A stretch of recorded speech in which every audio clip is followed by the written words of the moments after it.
అధ్యాయం 1 నుండి 8 వచనాలు మధ్యలో ఒక ప్రేమ జ్యోతి చదువుతారు. చదివిన తర్వాత ప్రార్థన చేసిన తర్వాత ఈ నలుగురు యొక్క రిబ్బన్ కట్ చేస్తారు. నీవు నీ దేవుడైన యెహోవా మాట శ్రద్ధగా విని నేను నీకు ఆజ్ఞాపించుచున్న ఆయన ఆజ్ఞలన్నింటిని అనుసరించి నడుచుకునే యెడల నీ దేవుడైన యెహోవా భూమి మీద ఉన్న సమస్త కంటే నిన్ను హెచ్చించును. నీవు నీ దేవుడైన యెహోవా మాట వినే యెడల ఈ దీవెనలన్నీ నీ మీదికి వచ్చి నీకు ప్రాప్తించును. నీవు పట్టణంలో దీవించబడుదువు, పొలంలో దీవించబడుదువు. నీ గర్భఫలము, నీ భూఫలము, నీ పశువుల మందలు, నీ దుఃఖితెద్దులు, నీ గొర్రెల మేకల మందలు దీవించబడు. నీ గమ్మయు నీ తొండయు దీవించబడు. నీవు లోపలికి వచ్చినప్పుడు దీవించబడుదువు, వెలుపలికి వెళ్ళినప్పుడు దీవించబడుదువు. నీ మీద పడి నీ శత్రువులను యెహోవా నీ ఎదుట హతమగునట్లు చేయి. వారము త్రోవను నియమానికి బయలుదేరి వచ్చి 7 త్రోవలు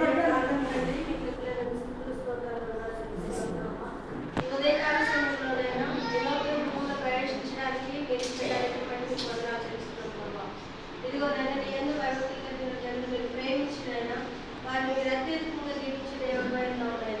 ప్రభావ బిడ్డలు నిధులను పడిన కష్టములు శ్రమలు ప్రభావ మీరు కూర్చివేసినైనా దీవెనకరమైన ఒక గృహంలో మీరు అనుగ్రహించినందుకు వందనాలు ప్రభావ. ఇంతవరకు దాసులు చేసిన ప్రార్థన చుట్టూ ఆత్మ కాపుదల మీరు అనుగ్రహించి మీ దీవెనలతో నింపమని మా ప్రభువుల రక్షకుడైన యేసయ్య పరిశుద్ధ నామములో ప్రార్థిస్తున్నాము తండ్రి. ఆమేన్.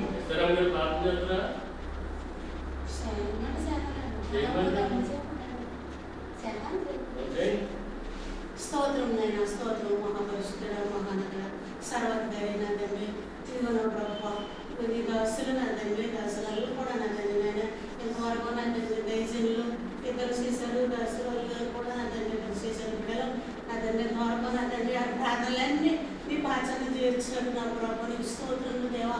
ఈ గృహంలో తండ్రి పొదుపు లేకుండా సమృద్ధి దయచేయండి ఆయన.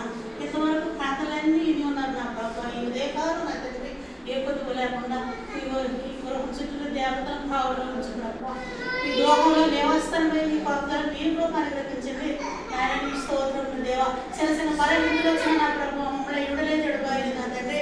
ఎంతగానో మమ్మల్ని దాసి మాట్లాడుతాను నా ప్రభు. ఆయన నీ పాపదారులను మేము ఏమి చేయను నా తండ్రి. ఆయన నా తండ్రి తల్లి అయిన తండ్రిలో ఉన్న నా ప్రభు మీ ముందు మేము సరిపోవున తండ్రి. మీ రుణం మీరు తీసుకోలేము ప్రభు. అయినా మీకు స్తోత్రం తండ్రి. ఈ గృహంలో దేవస్థానం ఎప్పుడు సాతాను కలిపి లేకుండా నేను ఈ పాపదారు మీ ప్రభావం నటించండి నా తండ్రి.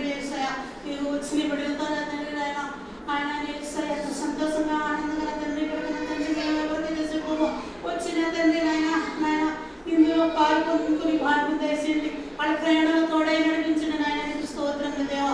ఇదిగో నా తండ్రి ఇది చిన్న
మహాగణ మహోన్నతుడు సర్వశక్తిమంతుడా, నీ ఘనమైన పాదములకు లెక్కలేని స్తుతులు స్తోత్రములయ్యా. ఈ ఉదయకాల సమయమందు దేవా యేసయ్యా, ఈ గృహం నేనైనా నూతనంగా ప్రతిష్ఠన చేయడానికి నీవు ఇచ్చిన ఇటు యొక్క సమయాన్ని బట్టి నీకే వేలాది లెక్కలేని స్తుతులు స్తోత్రములు దేవా. నాయన యేసయ్యా తండ్రి, ఈ గృహము నాయన నిర్మించుకోవడానికి వారు ఎంతగానో కష్టపడి ఉన్నారు దేవా. వారి కష్టానికి కావాల్సిన ప్రతిఫలములను దయచేయమని మేము అడుగుచున్నాము దేవా. నాయన ఈ గృహము నాయన యేసయ్యా ప్రారంభించినది మొదలు నాయన యేసయ్యా, ఈ గృహంలో నాయన ఈ గృహస్థులు నిన్ను ఆరాధిస్తూ నాయన యేసయ్యా, ఈ గృహంలో నాయన అనేక మందికి ఆతిథ్యం ఇస్తూ నాయన ఈ గృహముని ఈ గృహముగా మార్చబడే భాగ్యమును దయచేయమని మేము అడుగుచున్నాము దేవా. ఈ గృహాన్ని నాయన నీ మహిమతో నీ ఆశీర్వాదముతో నింపండి దేవా. నాయన ఈ గృహము చుట్టూ ఇది మొదలుకొని నాయన నిరంతరము నాయన నీ యొక్క మహిమను నాయన నీ యొక్క కంచిని నాయన యోగు చుట్టూ నాయన యోగు కుటుంబం చుట్టూ కంచి వేసినట్లు నువ్వు వేయమని నాయన మేము అడుగుచున్నాము దేవా. ఈ గృహానికి ఇంకా నాయన ఏ అవసరతలు ఉన్న ప్రతి అవసరతను కూడా నువ్వు తీర్చమని యేసు నీ నామం అడిగి వేడుకొంచున్నాము తండ్రి. ఆమేన్.